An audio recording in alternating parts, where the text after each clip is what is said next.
Beautiful, beautiful, beautiful, beautiful boy.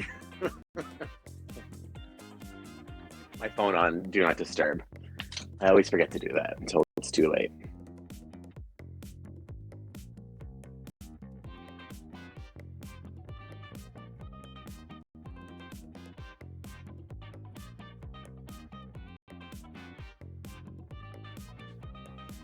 Okay, I'm back.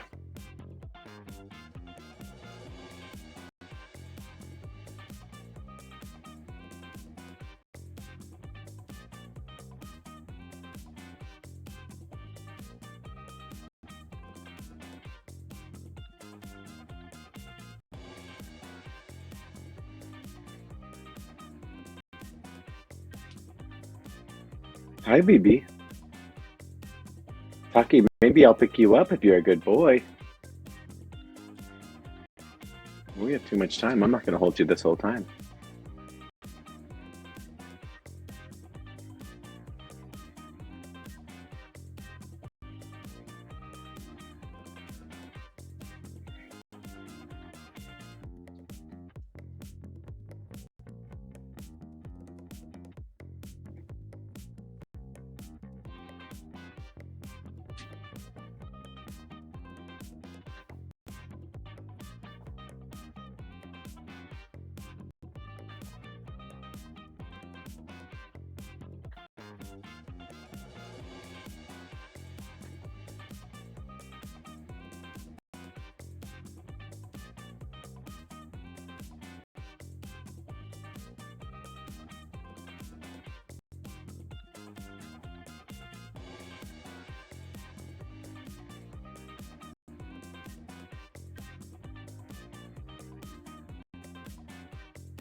Oh yes, it's taco night, and the feeling's right.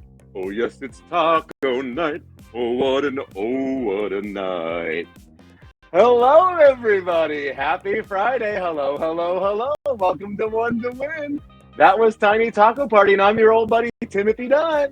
Come find me on Twitter and say hello if you're someone who likes going onto Twitter and saying hello to game show hosts. I mean, it's always nice to hear from people, and I'm really happy to be here today. Today, Friday, December 17th, 2021, 1 week until Christmas Eve. I've been talking a lot about Christmas on here, but, a general happy December and a holiday season tidings to everyone around the world. Hope you're all staying safe and checking in on your loved ones and your friends and your family and celebrating all of the people and all of the things that bring you joy this season. As for me, I've just found myself making tons and tons of holiday food again, and you got it. It brings me great joy to show off all my ridiculousness, so feast those peepers on this holiday spread that I made. Oh, look at that.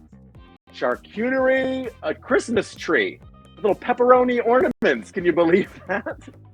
Oh, look at those little mini quiches, grapes. Oh, come on, brownie bites. Little sugar cookies with Christmas lights on them. Come on, peanut butter buckeye balls. I made all this. And it's not Christmas without a Jell-O mold. Come on, that's pistachio pudding, Cool Whip, marshmallows, and crushed pineapple. And don't forget the maraschino cherries, babe. It ain't the holidays without a Jell-O mold, and that's a Jell-O mold. Apparently, one of my love languages is cheesy food displays. I really love making fiddly nibbles. Fiddly nibbles? Hey, that's my drag queen name. No, it's not. Just kidding. But if you do find yourself going to any drag shows this holiday season, please do me a favor and tip your drag queens. And if you need some help tipping the drag queens, let me put some money into your pockets, because today we're playing for a prize pot of $50 dang, split three ways. $25 to our first place winner, $15 to our second place winner, and you got it, $10 for the bronze, baby. Those are some good prizes, right? None of that winning 8 cents if you win baloney, over here. We're giving out big old juicy prizes. We do it right. Okay, Tim, so far you've talked about Jell-O molds and drag queens. Does it get any better than this? Is this Nirvana? Actually, it does get a little better, surprisingly, because now we get to play trivia. You want to hear the rules? Okay, here you go. I'm going to be asking you 12 general knowledge trivia questions, and I'm going to give you 10 seconds to tap on the answer that you think is correct. If you tap wrong, you can always change your answer within the 10-second window that we give you. And the more questions you get right and the faster you do it, the closer you will be to winning our top prize. And a reminder, in this game, there is no elimination.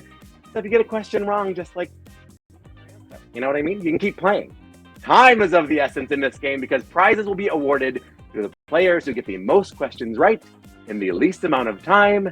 That makes sense. We've all played before. Welcome to all of our new players. Mega Mommy, I see you out there. I love seeing Mega Mommy in the audience, in the chat. Say hello, everybody in the chat. And tell me where you're playing from. Angie mentioned in the chat that she has 9-degree temperatures in a blizzard. Is it snowing where you are? I don't know. It's not snowing here yet. I wish it was. I love the snow. Look at my shirt. It's like a snowflake, right? Now, okay, bring it in. Let's have a little chat. Come talk to me, okay? The deal today is some of these questions are going to be hard. Okay, you're probably not going to know the answers to a bunch of the questions I ask you, but that is okay. That's part of the gig, Sometimes you know the answer, sometimes you don't know the answer. If you immediately knew every single answer on here, that wouldn't be fun. It'd be fun for you maybe, but not for us. So some of these are going to stump you today, and that is by design. But there's no penalty for guessing, so take your time, but not too much time. With your gut. Maybe today's the day. Maybe you win $25 today. How about a little positive mental attitude for all of us, huh? Someone's got to be first place today.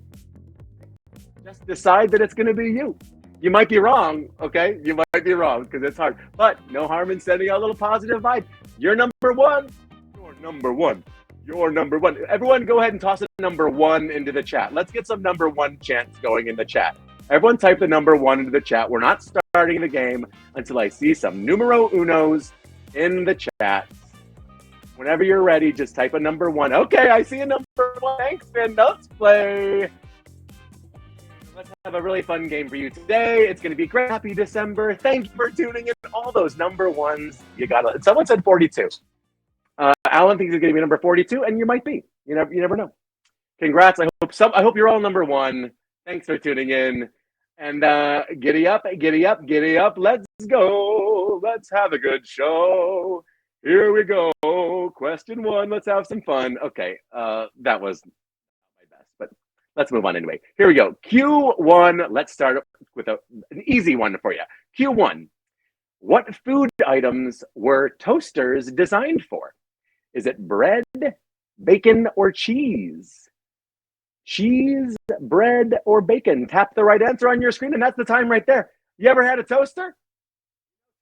You ever heard of toast? Toast is just toasted bread, y'all, right? So you go ahead and you throw bread into a toaster. Bread is the answer for Q1 today.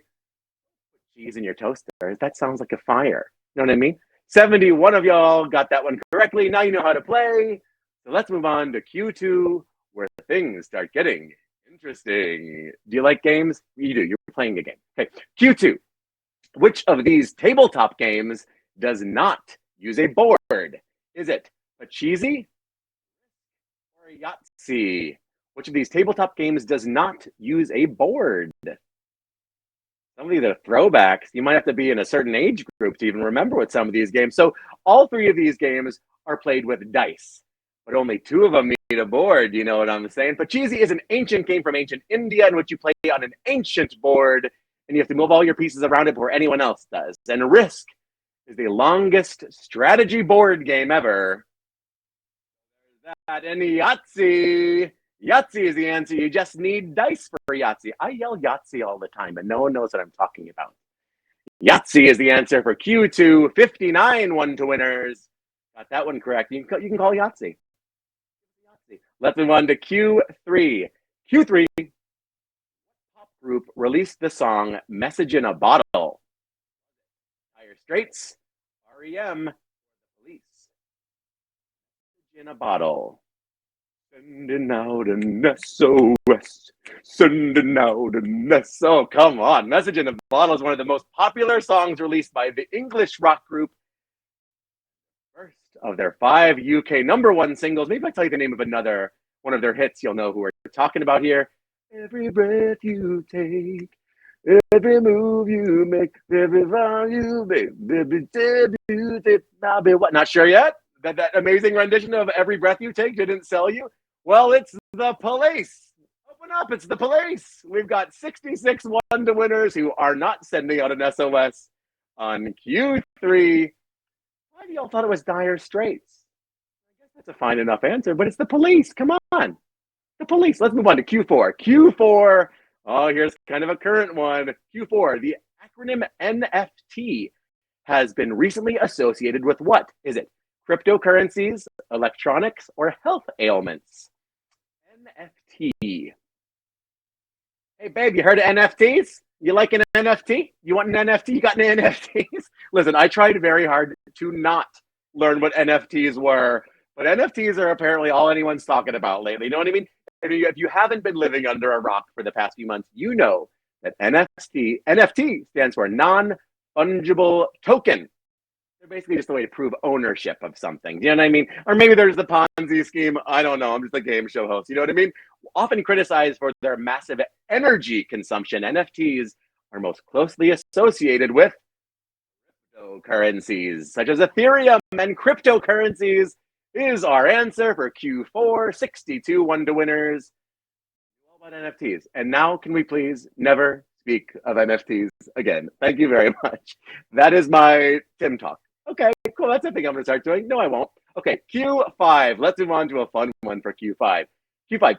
Which season is the Spanish drink that consists of red wine and lemonade named after? Is it fall, spring, or summer? The Spanish drink that consists of red wine and lemonade. Do you do it? Red wine. Woo, it's happy hour, babe. Time to talk about drinks. Okay, the cocktail we're talking about is a fairly cheap Spanish drink. You add ice, 1 part red wine, 1 part lemonade, mix it around, throw in a slice of lemon, and throw it down the gullet, babe. And this drink is called Tinto De Verano. And if your Spanish isn't rusty, it means 2 things.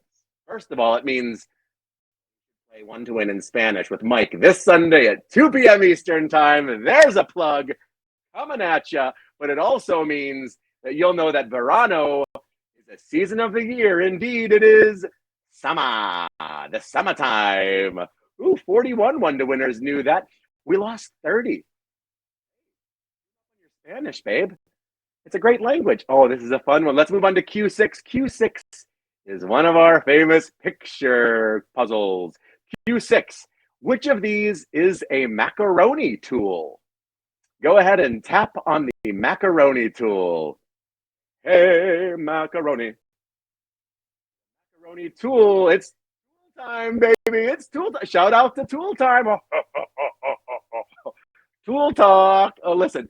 There is indeed such a thing, macaroni tool. Okay, and no, it's not the strainer. So sorry if you tapped on the strainer. That's not what I'm talking about. I mean, I guess it kind of is, but that's like not what I'm talking about. And you see the little long metallic thing on the bottom right. Well, even if the shape could remind you of macaroni, that ain't it either, babe. That's a flexible magnetic pickup tool. That's the official name. And side note, does anyone know if they have another name? If there's a flexible magnetic pickup tool proper name, let us know. Okay, but for now, I will tell you the correct answer is the thing on the top right. This one. Why it's called a macaroni tool, I don't know. Though it's a macaroni tool. That's the 122 one-to-winners. 39 guest strainer. Mamma mia. We got you on that one, didn't we? I mean, good guess, but it's wrong. All right, let's keep moving to Q7. And don't get frustrated if this is hard. You know what I mean? If it's hard for you, it's probably hard for everybody. So knock it off and put a smile on your face. We're having fun. We're playing trivia. Okay, Q7. Here we go.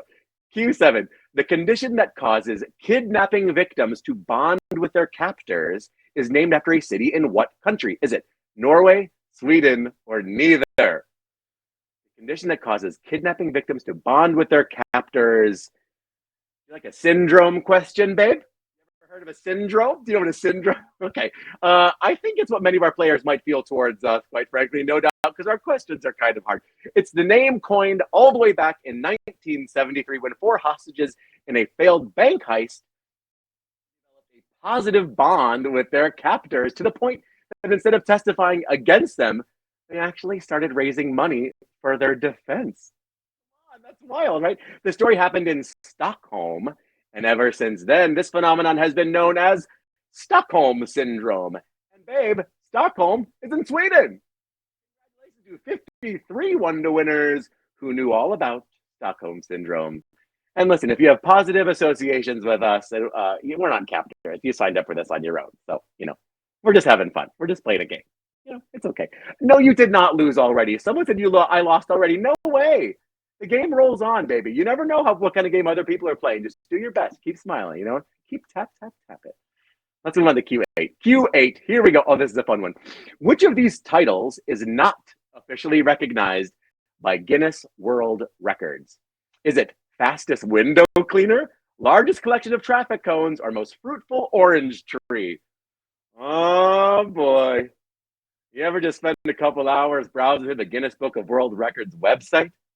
Is that something you love to do? No, some of the stuff there is downright wild. Did you know that some dude actually holds the world record for most rotations hanging from a power drill in 1 minute? Okay, great job with your life. Yep, someone registered 148 full rotations in 1 minute. And that's more than 2 per second. Okay, that's a lot of rotations. Congratulations to that person. Okay, he's in the Guinness Book of World Records. And indeed, there's also a record for fastest window cleaner. Why not? And one for the late night pranksters, a Guinness Book of World Records record, largest collection of traffic cones. No records for orange trees, though. That means 35 one-to-winners guessed most fruitful orange tree is not in the book. So listen, if you have a fruitful orange tree, maybe pitch it to Guinness Book because they don't have any. You know what I mean? Get in that book, baby. 2022 is going to be your year for orange trees. I don't know. Let's move on to Q9. Q9 In which of these countries would you not be able to buy Coca-Cola?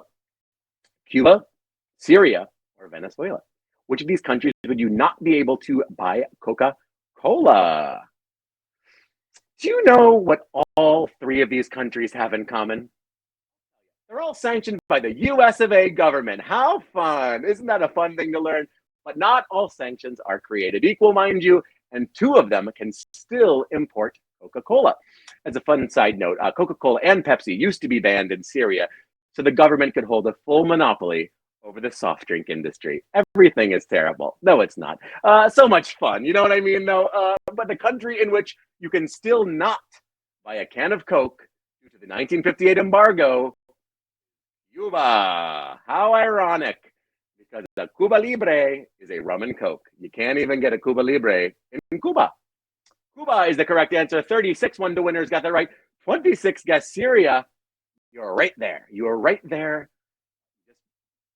You know what I mean? Close, but no cigar. Okay, let's move on to Q10. Q10, are we having fun? Are you guys having fun? I hope you are. I am. Okay, Q10, here we go. The first message ever sent electronically was what?